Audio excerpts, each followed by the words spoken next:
Good evening, everyone. Welcome to VENKANNA ENGLISHGURU. Friends,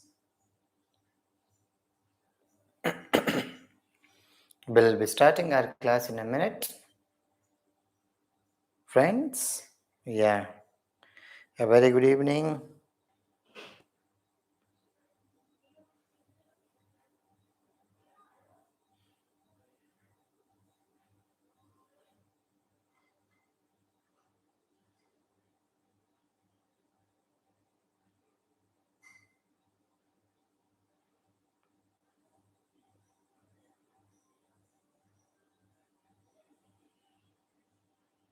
Good evening, everyone.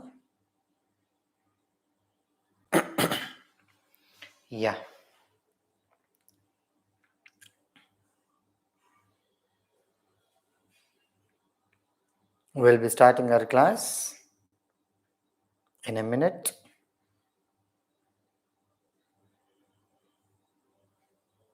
Yes, friends, yes. Friends, every Sunday we are actually talking about pedagogy of English or pedagogy of teaching English to the aspirants who've been seriously preparing for TGT English or PGT English. And based on the requirements, where this is our third class, I think so, and where previously I took 2 classes, and this is going to be my third class with regard to pedagogy on Sundays. Friends, so a very good evening everyone. Yes, good evening all. And friends, this class is very useful to all. If you are seriously preparing for not just for TGT or PGT, if you are preparing for JL or DL or set examination or net examination, and the concepts of pedagogy, which is very important to everyone. Okay, friends. So the concept that we've been talking about, pedagogy of English. So in today's discussion, I'm planning to talk about history of ELT. History of English language teaching. So in this, I'm going to cover who are the important people, what are the important commissions, what are the important reports which were appointed by the British government or by the Indian government to study English education in the world and in India in particular. So this is what our discussion is going to be. So what is the history of ELT, English language teaching? What is the history of English language teaching in Indian context? And what are the major recommendations of different people? Okay, for example, and what are the recommendations of Charles Grant's commission? Okay, in 1813, and the recommendations of Lord McElligott, and recommendations of Wood's dispatch, recommendations of Lord Cudgeon, okay, recommendations of Michael Sadler, and recommendations of Sargent. So all these are various. And what are the major views of Raja Ram Mohan Rai with regard to the implementation of English in Indian context? And what prompted them? What were the major recommendations they made to the government, the British government, or to the Indian government to study English at different levels? Whether we studied English as a first language or second language or third language, what was the status of English? What were the other languages apart from English, like Sanskrit or Arabic or Urdu or other languages? What was the role of those languages before getting independence? And what kind of language policy was implemented by the British government?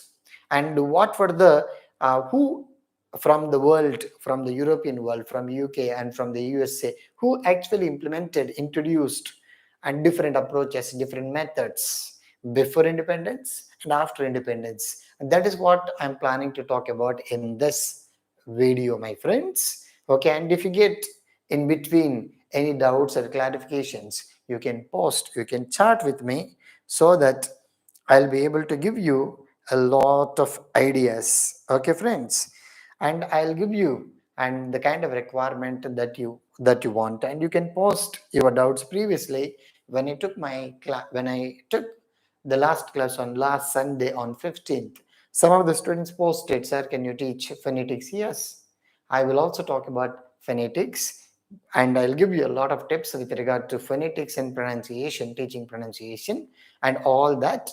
One particular day I'll talk about. And so far, the date is not announced for EMRS, TGT, and PGT examinations. So maybe you can expect in the next Sunday, where I'll be talking about on phonetics, sounds of English, and all other. Okay. So in this video, I'll be talking about history of English language teaching, and I'm going to focus on and a few important writers, a few important experts who contributed a lot for the development of, for the spread of English and in India and in the world. So the first person, when you talk about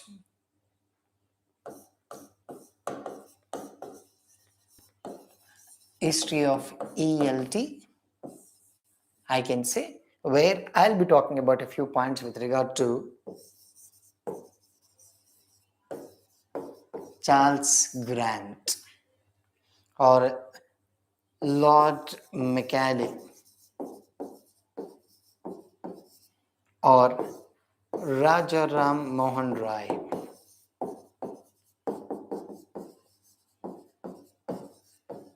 Rajaram Mohan Rai, or else you can say Sir Charles Wood. Sir Charles Wood, or else you can take Lord Curzon. Next, we may talk about some more writers like Michael Sadler,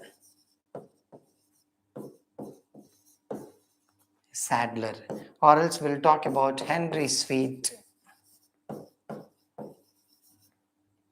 Next, Otto Jesperson,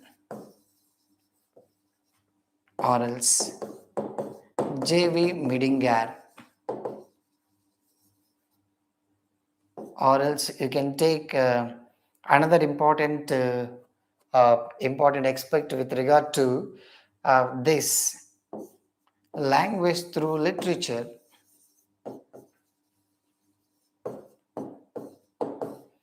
Next, we will talk about Joseph Webb. Joseph Webb, or else maybe I'll think and Melt. These are the points that I want to talk in my present discussion, my friends. Okay, so the first, and the moment you talk, the moment you think about, because most of you have been reading this Pedagogy of ELT or History of ELT only to get marks, and there were plenty of dates in the history of NET examination or set examination or JL or DL examinations, or in particular TGTs and PGT examinations that are conducted and in two states, both in Telangana or AP. And if you write examinations like KVS, Kendriya Vidyalaya, or Navodaya Vidyalaya, or Army Public Schools, or in particular CTET, my friends, very, very, very, very important. And these aspects are very 90% relevant to CTET, TET examination, and AP DSU or AP TET or Telangana Gurukula examinations, or AP JL or DL or and PL or Telangana JL or DL, all kinds of examinations. These are very, very important, my friends. So, and maybe possible I'll be talking about history of ELT maybe in another class also. This is the point that I have covered, that I have written here only with regard to pre-independence. So till 19th century, till the end of 19th century. So who actually contributed for the spread of English, for the spread of the status of English in the world? And when you talk about, and the first person, Joseph Webb, I think this person should have been written there, Joseph Webb. Remember the writer Joseph Webb? This bit features a couple of times during 16th century, and he was one of the language experts mainly with regard to English. And Joseph Webb for the first time emphasized the role of communicative skills of teaching language according to Joseph Webb. So you may get a bit who as the first person emphasized the role of communicative skills. So during the 16th century, and it was Joseph Webb. Remember this point. Next, you can come back you can come back to another important person. So this topic is over, and the second important topic is J.V. Midingar. J.V. Midingar, and there is a contribution in 14th century. He developed a particular, for example, in 14th century during the age of Chaucer, there was no specific method to translate, because till 14th century most of the literature, English literature, was mainly influenced by Latin and Greek languages, Latin and Roman languages. English literature was mainly influenced by Italian, French literature. So during 14th century, English was called Middle English period, or which you can say Anglo-Norman period, which meant English was added and the Saxon and Norman language, and there were plenty of changes with regard to English, with regard to the structure of English, morphological system of English. At the time, there was a person called J.V. Medinger from German, and who developed a method called the grammar translation method. So we are talking about J.V. Medinger, friends. J.V. Medinger, one of the popular important writers. And this important writer developed a particular method that is called grammar translation method. So what is this grammar translation method? If you want to learn a new language, you will learn a new language based on your mother tongue. When you are able to translate the words of the other language, a new language, into your own mother tongue, this is the only way to learn a new language according to J.V. Medinger, and he termed this process as grammar translation method.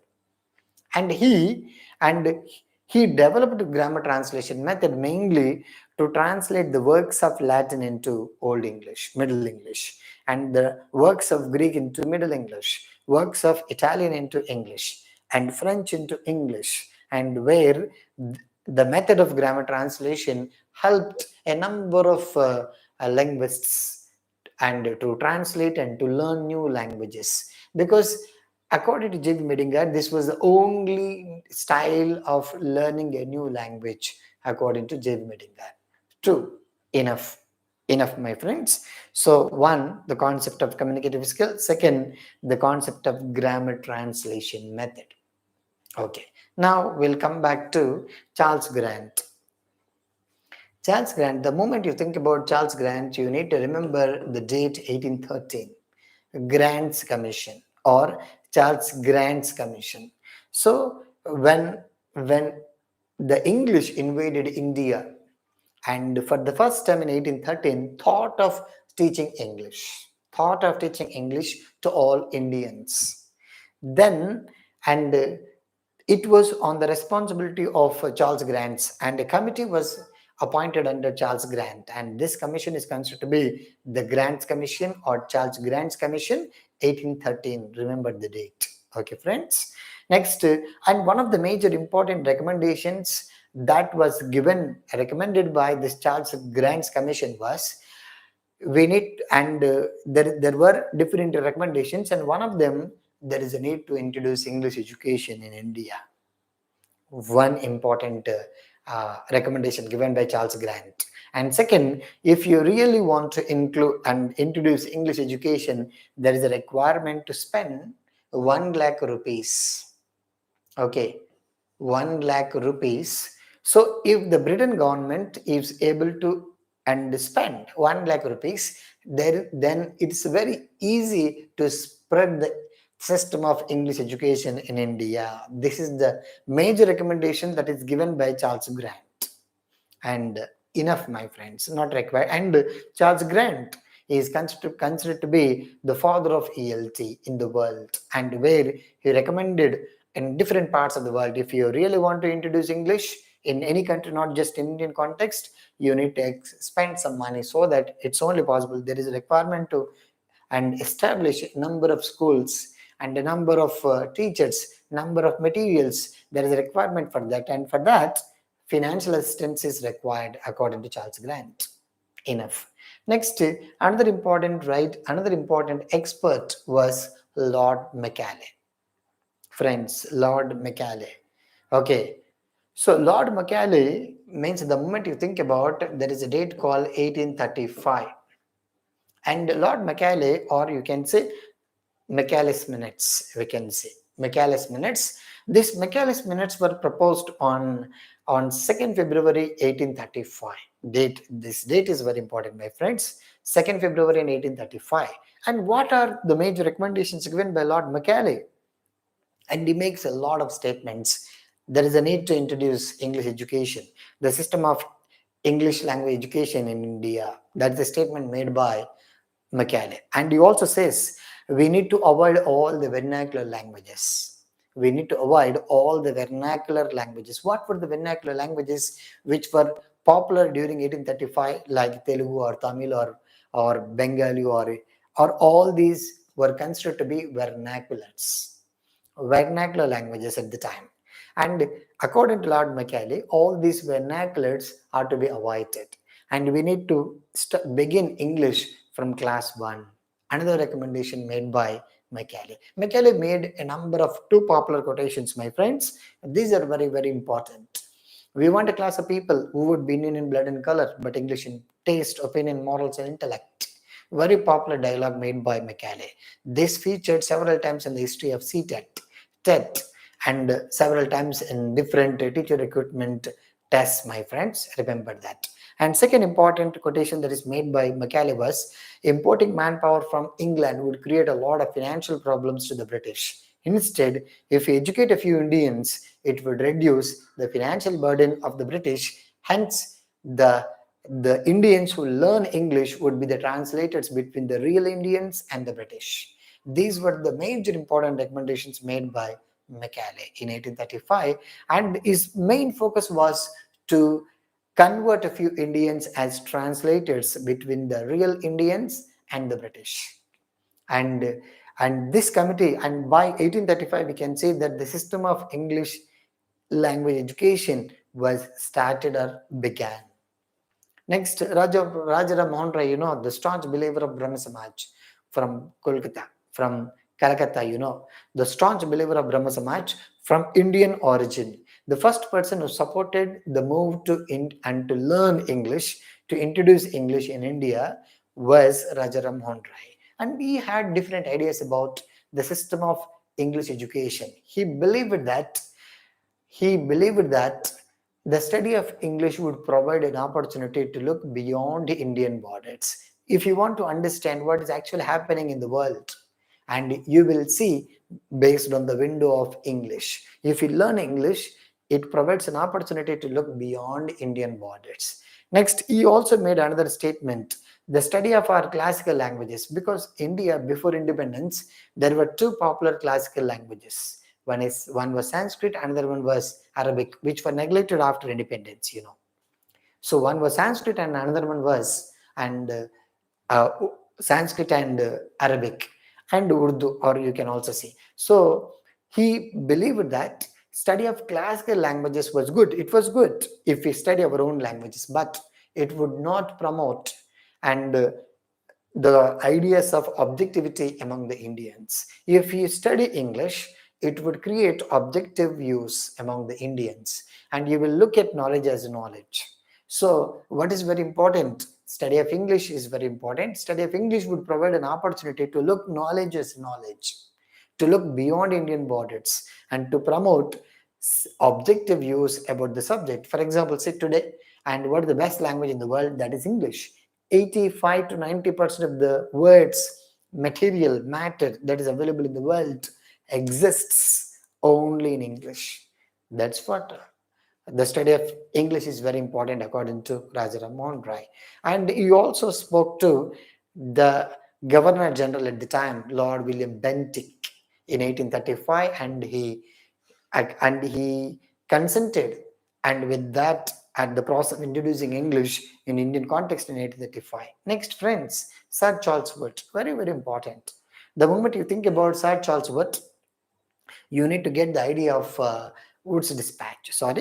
Yes, Wood's Dispatch. Wood's Dispatch, this is considered to be the Magna Carta of Indian education, the report which changed the Indian education system before independence. Magna Carta, the greatest document of English document, and to change the fate of Indians. That is what, and 1854 we can say the date. And Sir Charles Wood, 1854, and Wood's Dispatch, which we can say. And he also made a number of statements, a number of recommendations. And this committee, which was appointed by the Governor General of the time, Sir William Bentinck, and in 1835, and this committee observed the conditions of India and from every part of the world, every part of Indian context. Later, submitted a number of recommendations, and today we talk about a lot of statements, and he was the one. But when we talk, what is the major difference between Lord Macaulay and Sir Charles Wood? Macaulay directly said we need to avoid completely the local languages, but whereas Sir Charles Wood, he made no, we need to teach the local language at the primary level, English at the secondary level. We need to, because if they learn their mother tongue, there is a possibility to understand English at the secondary level. This is the major recommendation made by Sir Charles Wood. And apart from, he made a number of recommendations, like there is a need to introduce 3 universities, Bombay, Calcutta and Madras. And 3 universities were established in 1850s and 1860s based on the recommendations of Sir Charles Wood. And there is a requirement to introduce IASCs, Department of Education. There is a requirement to introduce 1 English medium school for 1 district.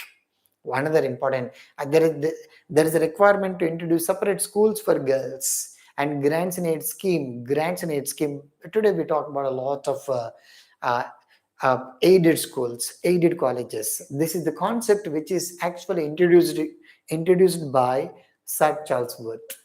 And he also made one of the most important recommendations was, and based on the local and contextual factors, there is a requirement to change the methodology of teaching English.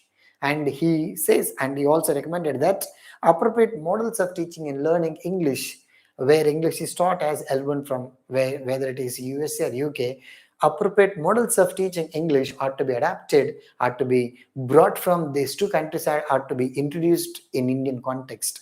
Another important recommendation made by Sir Charles Wood. Next, Lord Curzon Commission, which you can say University Education Commission, and they believed that there is a requirement to introduce English at the UG and PG level. That is very, very important to introduce, because and the standards were very low. At least we need to maintain certain standards of teaching English at the UG and PG level, according to Lord Curzon, which is also called the University Education Commission in 1902. Friends, in 1890s, because in between there was a new technique which was introduced in the process of teaching English. This is called language through literature.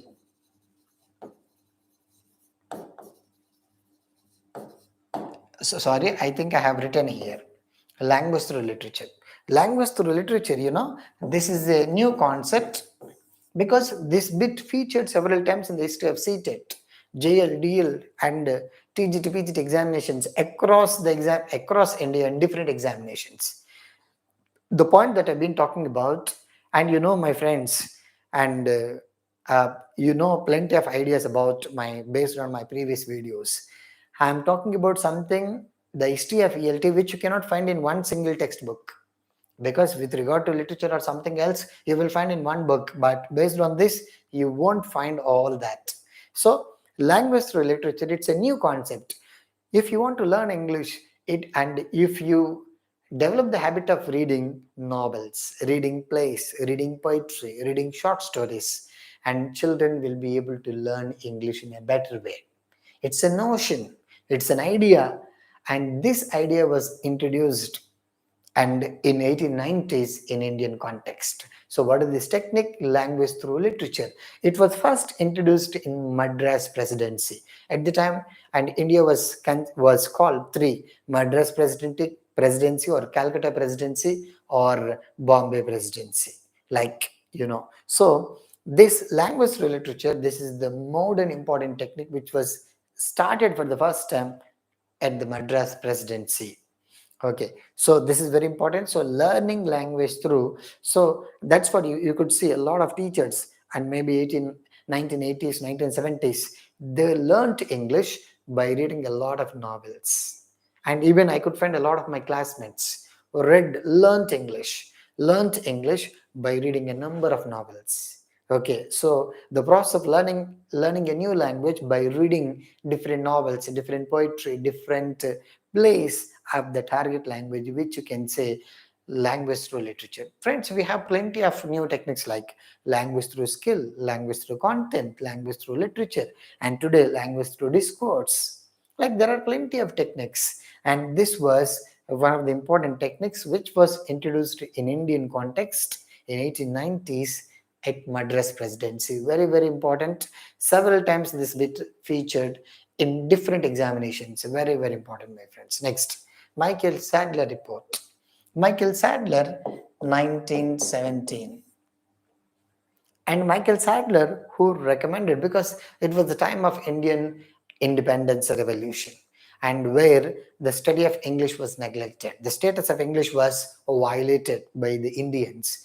And Michael Sadler report stressed the study of English in India and recommended for the study of English at least at the school level.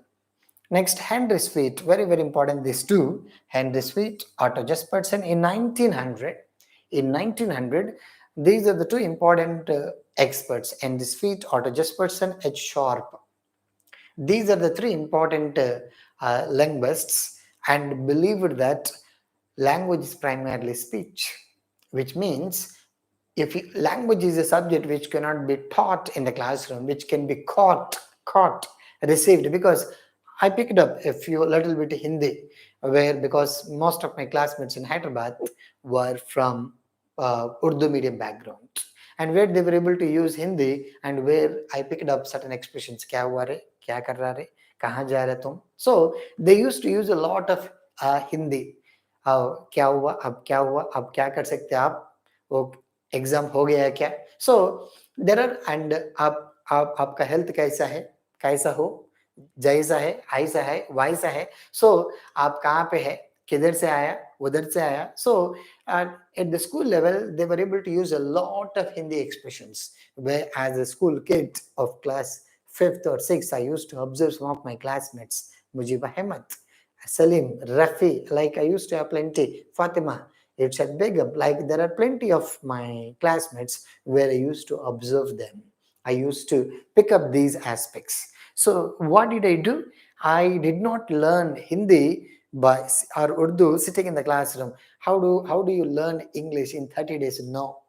So friends, so how did I learn? Because I used listening and I used speaking.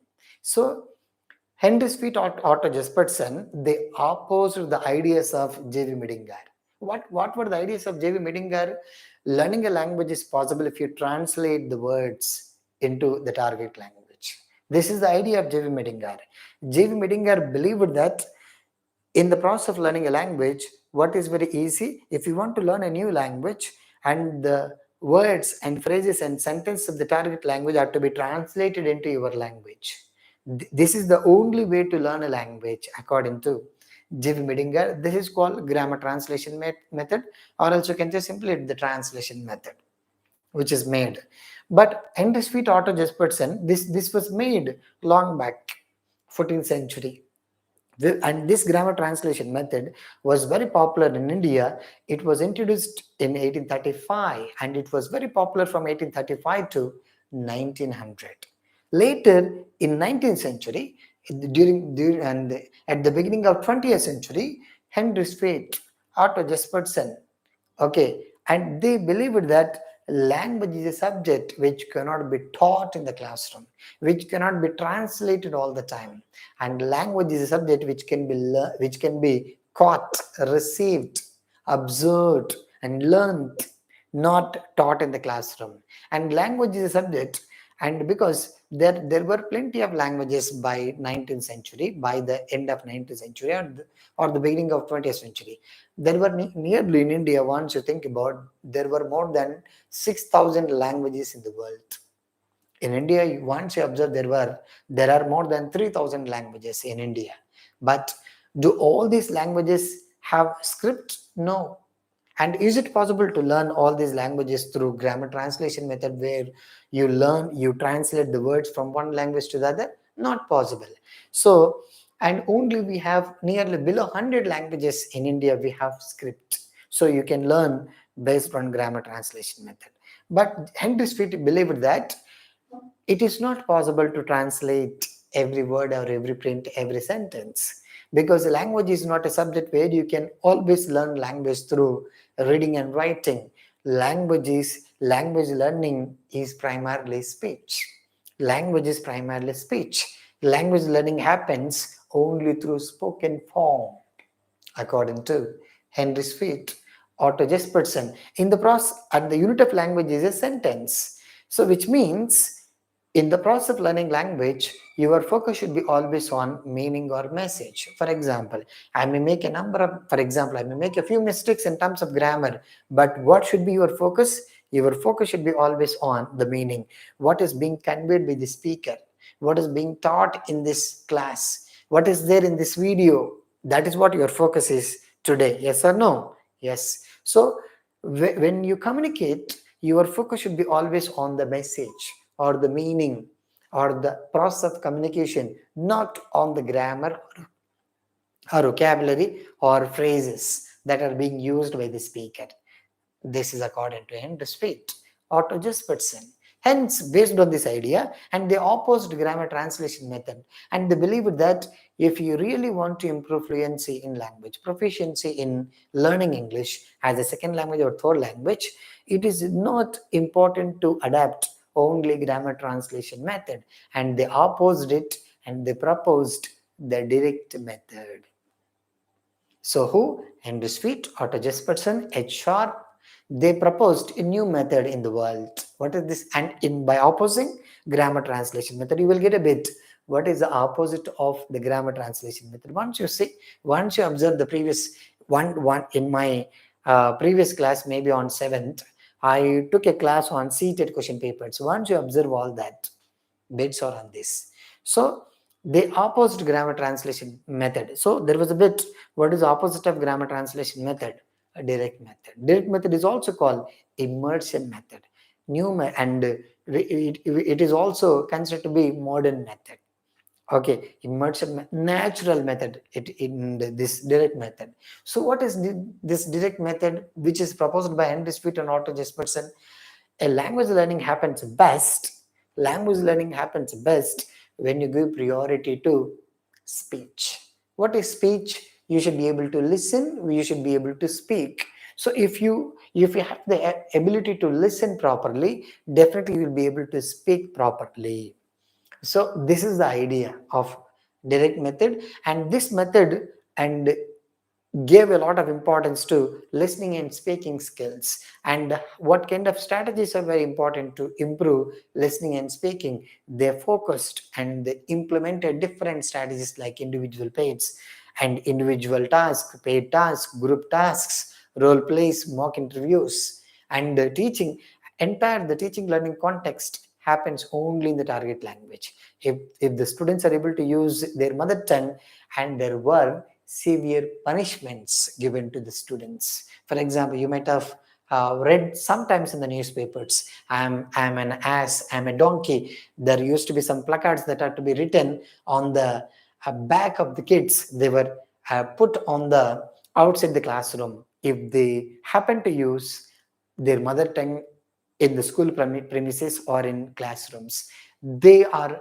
actually the teachers who follow the direct method, the natural method, the immersion method.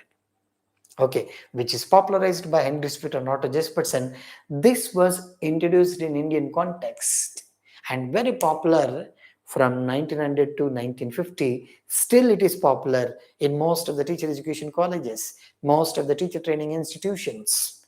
So what kind of method that is being followed today It is direct method. It is the natural method. It is the immersion method, which gives a lot of priority for language proficiency, basic interpersonal communicative skills in listening and speaking. So this is what which was promoted by Otto Jespersen and Otto Jespersen and Desfeet and MELT, Madras English Language Teaching. And we'll talk about that. That is related to the structural method, my friends. We'll talk about. And another one of the most other important expert was, let me write, I think if it is visible to you.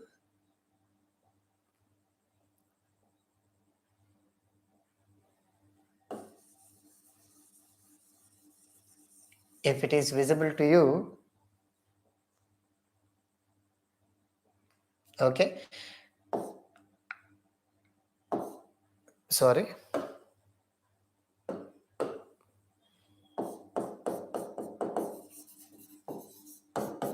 Michael West, very important.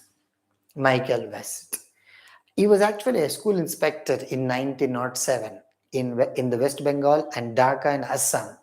And at the time, it was considered to be the Calcutta and Presidency, and where Michael West in 1907 worked as a school inspector from 1907 to 1920s and 1930s, where he had a lot of exposure to Indian context, Michael West.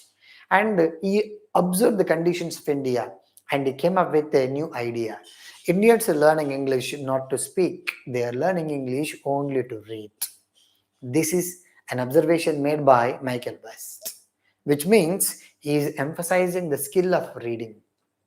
And he also made reading is the shortest way to learn a language in the world. So if you want to learn English or second language or third language or any other language, if you have the habit of reading, reading stories or short stories or novels or plays or the poetry that is available in the target language, it is the shortest way to learn, to pick up that particular language easily. This is the statement made by Michael West. And third statement, reading promotes international brotherhood. If you are able to read the literature of the target language or target culture, indirectly what will happen? You will have international brotherhood, according to Michael West. And he also, based on these ideas, and he opposed and direct method, which was popularized by Mike and Desfeet Otto Jespersen in 1900. And he opposed this method to be adapted in Indian context, and he developed. And he had another idea, and he had a different idea. If you want to learn a language, it is possible when you have some particular words, because most of the students, if they are not able to use English, it's only lack of vocabulary, lack of word power, lack of synonyms, antonyms, and one words that they have in their mind in the process of using. Hence, he developed one particular list. This list is called GSL. GSL refers to the General Service List. Friends, you can also type in the Google and you can search GSL list by Michael West, which includes 2,170 plus words, and these are the commonly used English words. According to Michael West, if you learn these 2,000 common English words, you will be able to use English. You will learn English. You will read English better. You will be able to understand when somebody when somebody communicates in English, according to Michael West. So you need to adapt. You need to learn all these 2,000 common English words. This is the best way to learn language, to learn English as a second language or third language. In India, it is not required to follow the direct method, the natural method in Indian context. This is the statement made by Michael West. And based on the list, and he developed a new method. This method is called the new reading method, or simply the reading method, or simply Michael West method, or simply Michael West's new method.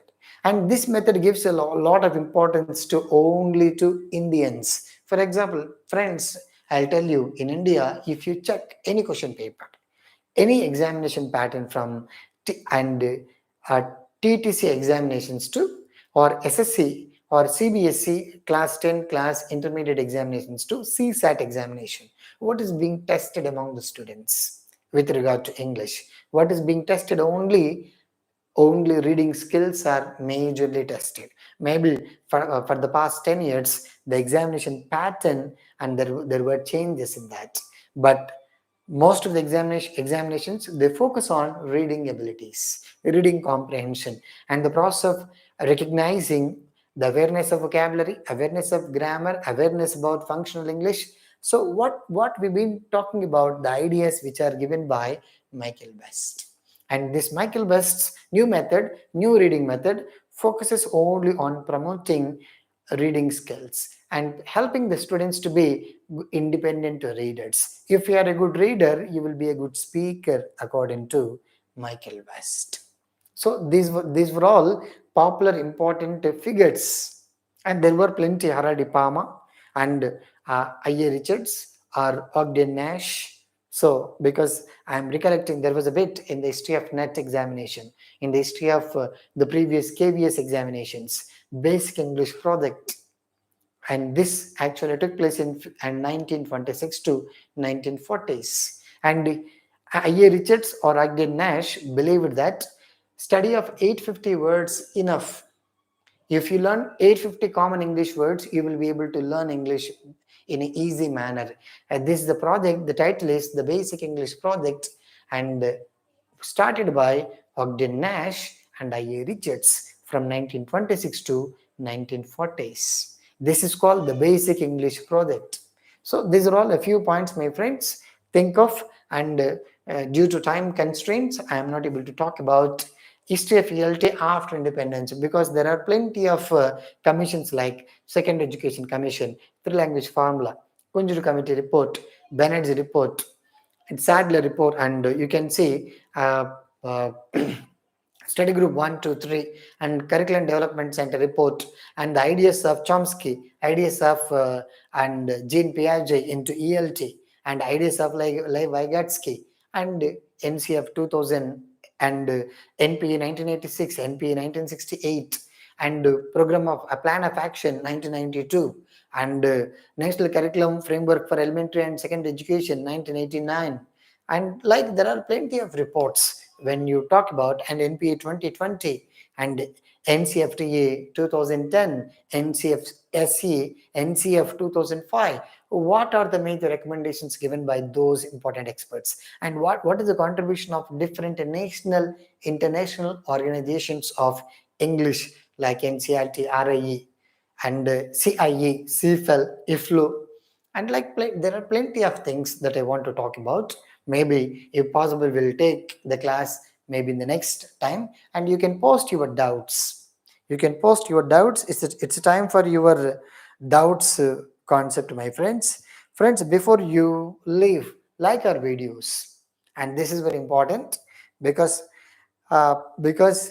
usually I take NTA classes on class at the rate 9 p.m. every day, but and due to the pressure of some of the students who've been seriously preparing for EMRS, I am taking this class. Okay, guys. So this is for today's, and we'll be meeting, and in the next Sunday we'll talk about a new topic. Okay, guys. Right then, see you, and we'll meet on the next Sunday. And before you leave, like our video and post your comments and your suggestions, so that I'll be able to take some new topics. Yes, if you get any doubt, and you can make those doubts. Okay, friends. Thank you all, and we'll be meeting on the next Sunday. Before you leave, definitely like it and make comments, and keep your doubts in the chat box, so that I'll be able to address those problems in the next class.